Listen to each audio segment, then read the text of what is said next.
Come on, somebody. How many people are excited for our relationship series?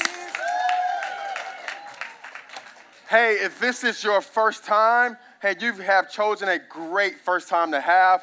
We are starting a brand new series on love, sex, and relationships. And I love talking about this, and this is going to be a great time. We're going to have a lot of fun in this series. Sometimes we talk about love, sex, and relationship, it gets kind of serious, and it gets kind of like don't do. But we're going to celebrate what to do and celebrate all the things that God has given us with that particular topic.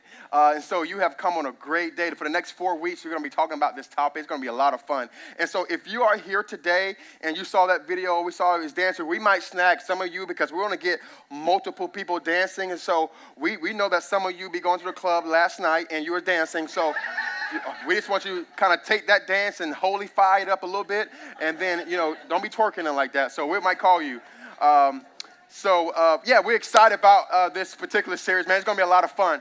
One of the reasons why I think this series is so important is because, if the enemy can attack one thing in your life, if you give him one thing, he has one shot in your life. It will always be relationships, right? It's going to be relationships, and you think about the first thing that what evil did to our world is that it brought a distance in relationships. And we think about whenever we get an insight of how Satan works in the story of the book of Job, right? It's when Job, he went up to God and asked God and said, God, do I have permission to attack your servant? Right? And God says, hey, you can attack him, but I can tell you that Job's life is blameless. And the first thing that Satan did was that he called a plague in Joseph's family, right? Because the enemy know that if he can attack your family and he can attack your relationships, then he's gotten your future and he's gotten your destiny. And so it's our joy to have a series focused on romantic relationships, because I believe it is the number one ploy of the enemy. It's the thing that gets you to stop going to church. It's the thing that gets you to have to walk away from your purpose and your destiny. And so we want to talk about relationships. In fact, I love what the Bible says in the book of Luke, chapter 10, verse 27. It says, and people came to Jesus asking them for a summation of the entire Bible, right? And Jesus like, actually, I can give you that. And if you want to summarize the entire Bible in a few sentences, it's this: to love God with all of your heart, all of your mind, and all of your soul, and to love your neighbor as yourself. Really, and so what we get in that statement is that if you want to summarize the Bible, and if you got a few moments to explain God to somebody or explain the Bible to somebody, it's really all about you loving God and loving those around you. And so if the enemy can attack your vertical relationship, he's going to attack your horizontal relationship. So I think it's really important that we lean in these next for 4 weeks. It's going to be a blast. I wanted my wife to be up here today so we can share our story, but our oldest child, she's not feeling well today, and so she had to stay home. But I'm excited about this series on relationships. When I think about this relationship series, I think about who this series is for, right? Who this series is for. And there are 4 categories of people that I want to talk about that this series is for. Number one, I believe that this series is for teenagers, right? Oftentimes in church circles, we want to remove the younger crowd and kind of put them out whenever we're talking about subjects such as this. But what I believe is that it's our job as the church to give them a paradigm and to give them a reference of what biblical relationships look like, or what sex is supposed to look like. And so I'm not going to be one of those shock and awe pastors who talk about inappropriate things in this setting. It's not my particular style.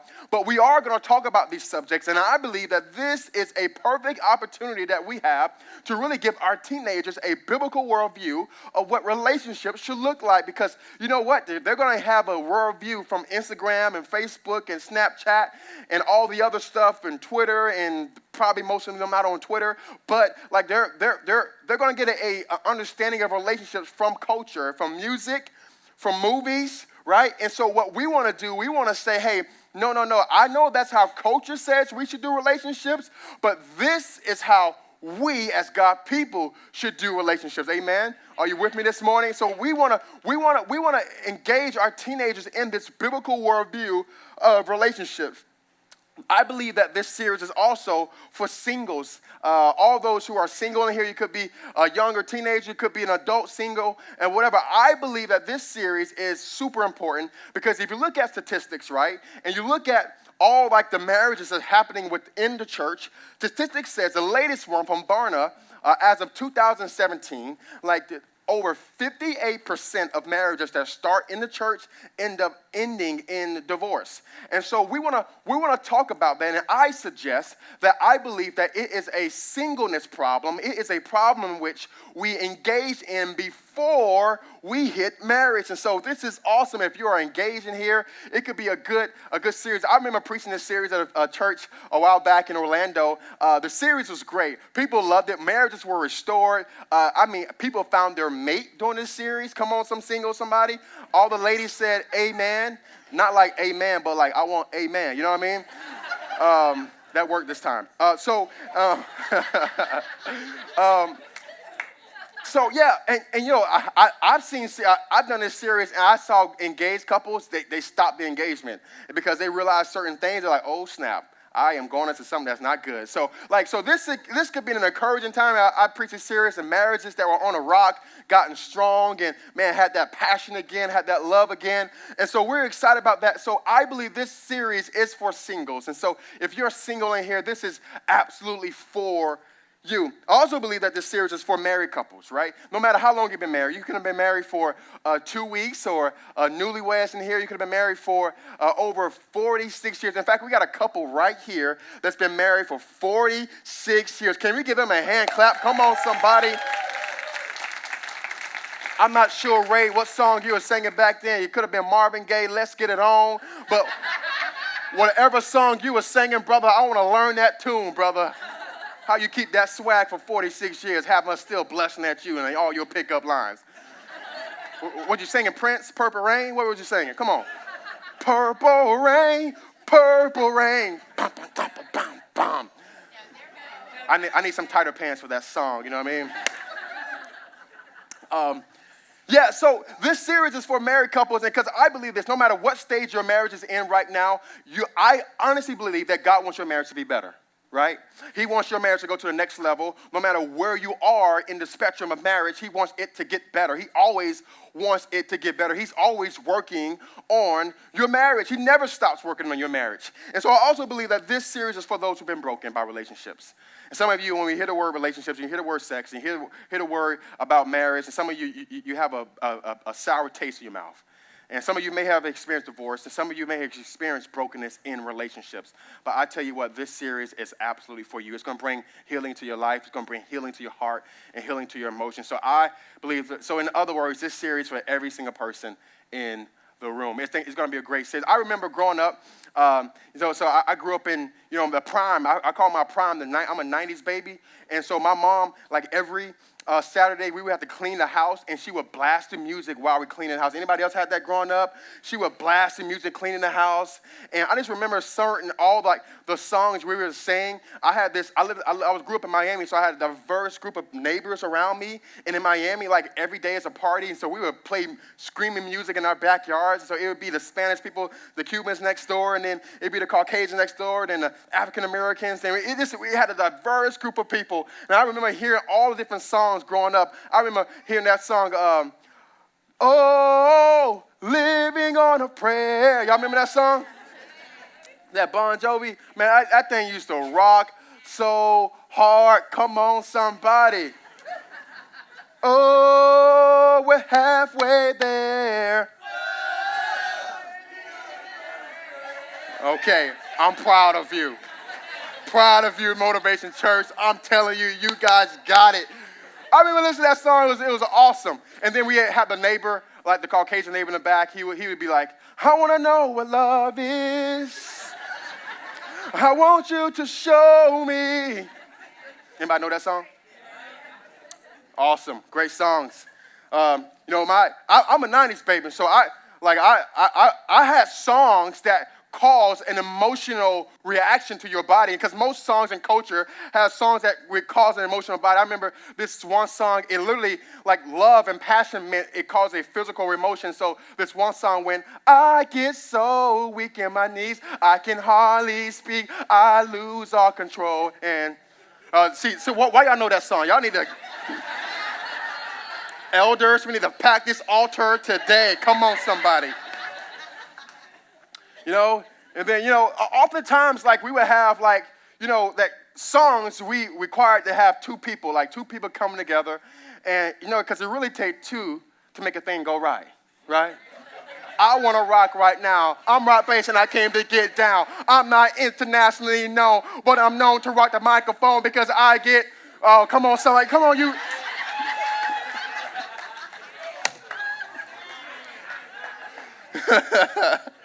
Oh, man. Last night, honestly, I was singing some Gerald Levert to my wife. That's the first song I ever sung to her. We were, first date was at Applebee's, right? We met in church. We've been married for 8 and 9 years. I don't really know exactly how many years. I know. But we dated for like 6 or 7 years. It's like forever. And I asked her a million times, but she kept saying no. But no, I'm just kidding. She said yes for the first time. She used to call me Sexy Chocolate when I was in high school, you know what I mean? She wanted some chocolate. She used to like light-skinned boys when she saw that dark chocolate, though. So anyways, our first song I ever sung to her was a Gerald Levert song, I Was Made to Love You. I remember our first day, our first argument, our very first makeup and breakup that brought us to this moment. Come on, somebody. I was waiting for a round of applause right there after that. But really, when we listen to songs of our culture, like it sometimes can influence our worldview of how to do love, sex, and relationships. And sometimes we have a weird understanding, and I believe that because of the songs that we have all grew up on and songs that we all come to love that really shaped our childhood, I believe that sometimes and oftentimes, like those same songs begin to shape our view on relationships. And because of that, I believe there are 4 myths that most family therapists say that we have come to believe because of these songs that we grew up singing. The first myth is this, right? The first myth is this: if I find the right person, everything will be all right, right? And all the married people are like, ha ha, yeah, right. Right? Like, and that is a bad understanding, and we think that somehow when we find this person, they're going to fix us, and they're going to love you for who you are, and they're going to take all your gambling addictions and think it is cute, and everything is going to get all great in your life. No, actually it's not. In fact, marriage is a magnifier. It only magnifies what's already there, and so if you got issues before marriage, in fact, it's going to be even larger within a relationship context. Can all the married people say amen? And so oftentimes we have this understanding of thinking that relationships and marriage is this ultimate thing, and my whole life is going to get changed, they're going to get fixed. And so therefore we now compromise the person we get with because we think that everything's going to get fixed just by being with somebody. And I believe this, that is a myth that we hear from songs, and that, oh man, we're going to find this person, it's going to make me feel all lovey-dovey. And it goes on to the next myth that we come to believe in because of culture is that we just need chemistry and passion. That's all we need. It's all about me falling in love with my boo. Oh my goodness, I can't believe how she looked at me, and how he looked at me, he got that Barry White voice. Hey baby, come over here, baby. Like, and now that's like all we need. And so like that's a myth that we have gotten from these songs. And no, like actually you got to know the person. Like actually you got to know their habits. You got to know who they are as a person, right? You need a lot more than just chemistry and passion. Also, this is all my married brothers going to get mad at me about this, but oftentimes in this, in a myth that we believe because of culture is that we have to have sex. Like we need sex. No, actually, you need water, you need air, okay? That's what you need. All my married people like, come on, Pastor Travis, you messing up my game now, come on. but really, like, we don't need it. And so now, like, we have this understanding because we need it so bad. Like, we got to have it because of our biology, and God made it. And God did make sex, and God created sex, and he made it awesome. He had Adam and Eve. He struck a match, and it just, pow, went together, right? It was an awesome experience. It's great. God made sex, and it's awesome. But here's the deal. We don't need it. It's not air or water, all right? Like, you don't need it, and so therefore, you don't have to compromise to get it. Amen? And so because of culture and because of certain songs like, I get so weak in my knees. And that song was so popular after that, they start singing, oh, don't go chasing waterfalls. No, you need to stop chasing waterfalls and chase God. Come on, somebody. It's funny, like we don't need it. And many times in relationships, we take our relationship under the covers instead of it being first covered by God. And so, I just want to make sure that we get that we don't really need it, right? I mean, it's great. It's awesome. I'm married. I get to do it a lot. It's cool. Oh, man, Brittany's going to kill me. This is a perfect summer. This is a perfect week that Brittany's not here because she would have murdered me, okay? Murdered me. And lastly, I think a myth that we come to believe because of culture is that marriage is bad and it's full of drama. No, it's not. I mean, God's way, marriage done God's way. Yes, it comes with challenges. Yes, it comes with battles. But let me tell you what, it is a great adventure that you can get on with somebody. Can I get an amen? All right, we got our elders right here. Lil and Roger, you guys been married for this year will be 40 years. Come on.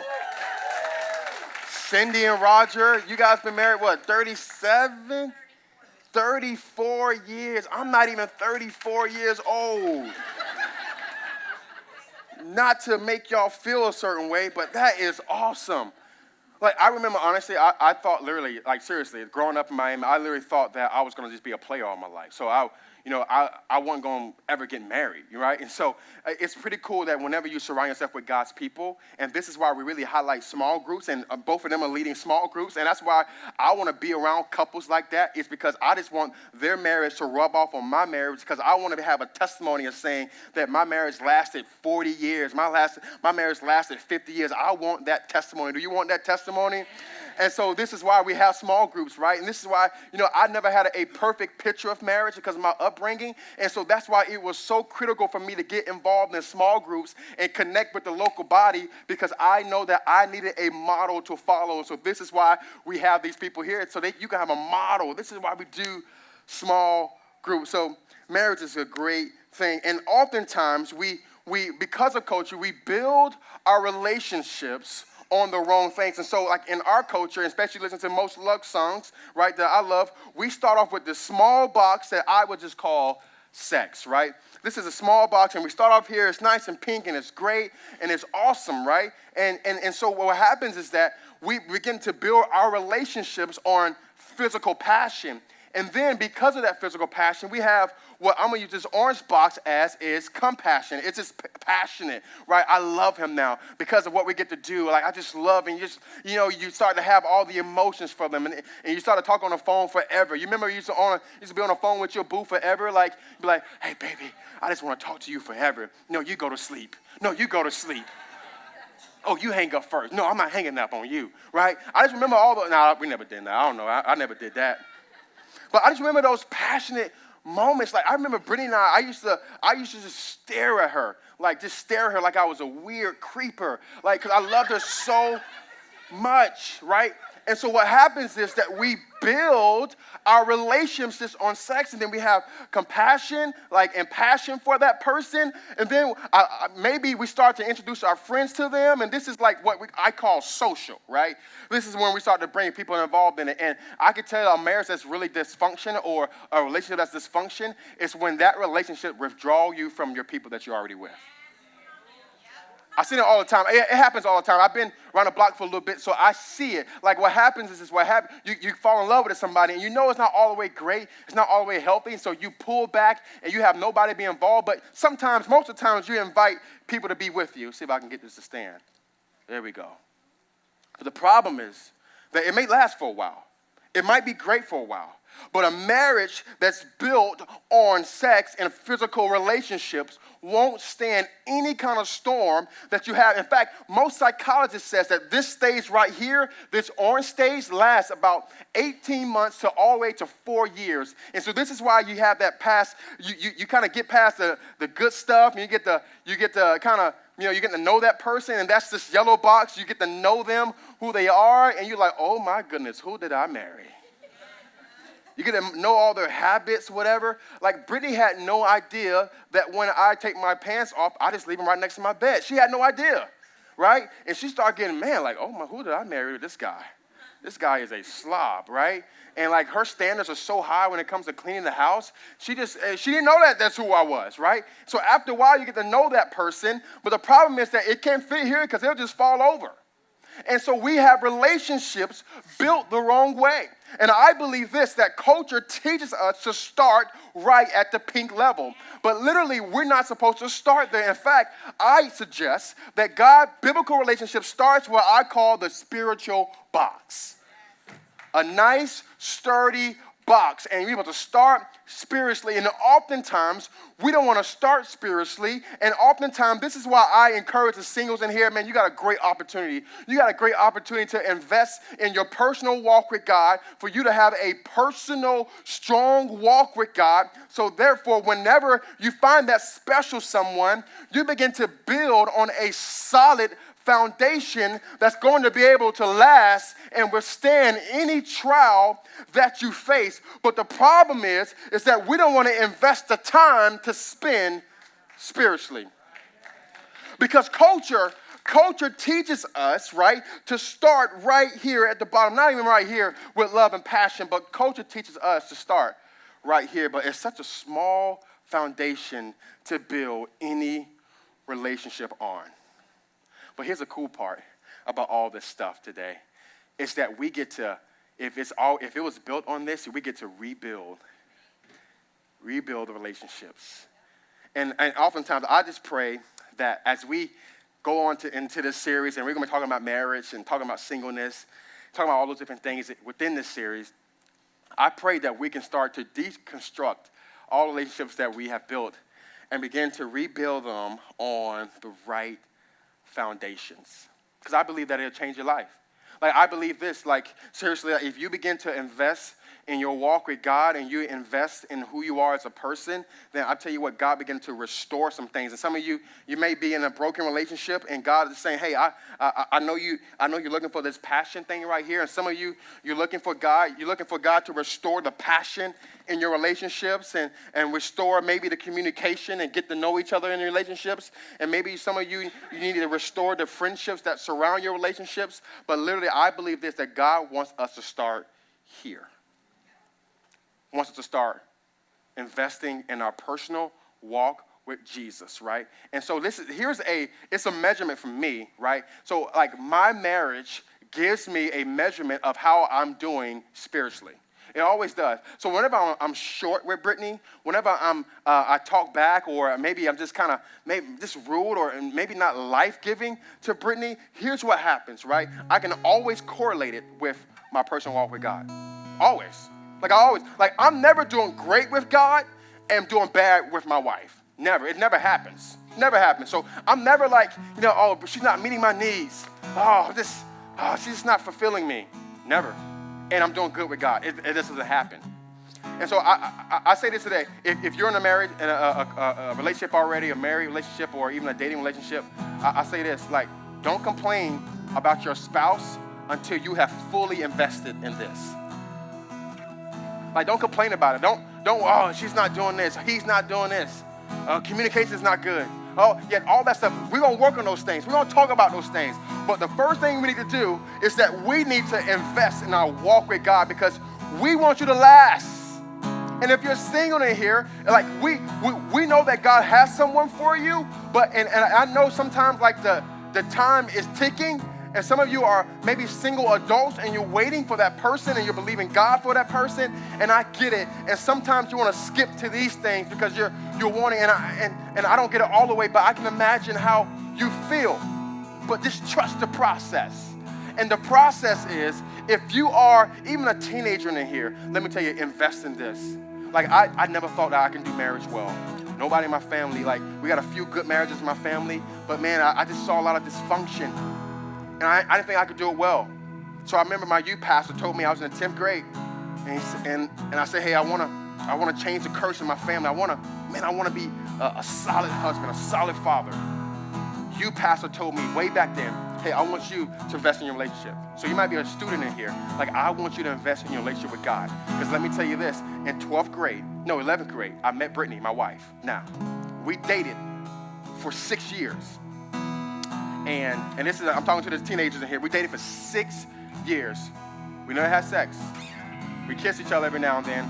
But the reason why we didn't want to start here is because we want a relationship that's going to last.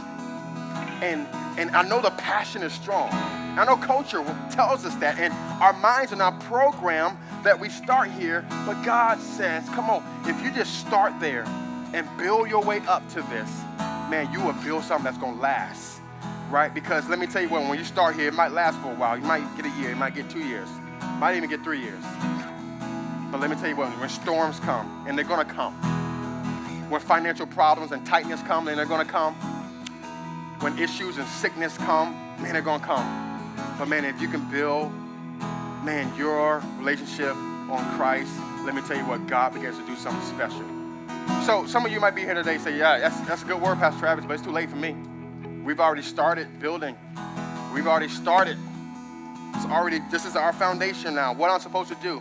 The cool part is that right here, that's the cool part about this whole thing, is that right here at this level is restoration.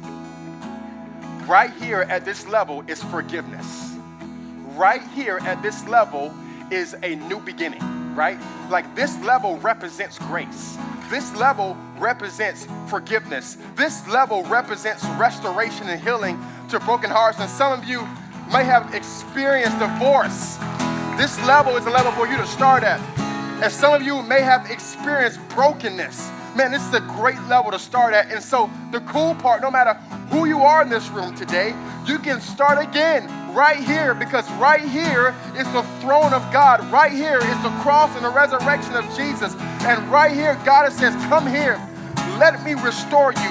Let me do something fresh in your life. Let me renew your relationship, renew your marriage, renew your singleness, your purity. And so check this out, the cool part. Some of you may have already experienced divorce. You're like, Travis, how can I build something? Man, I tell you, this is a place for you to start. Some of you, your marriage is, man, it's tight. Man, this is a place for you to start.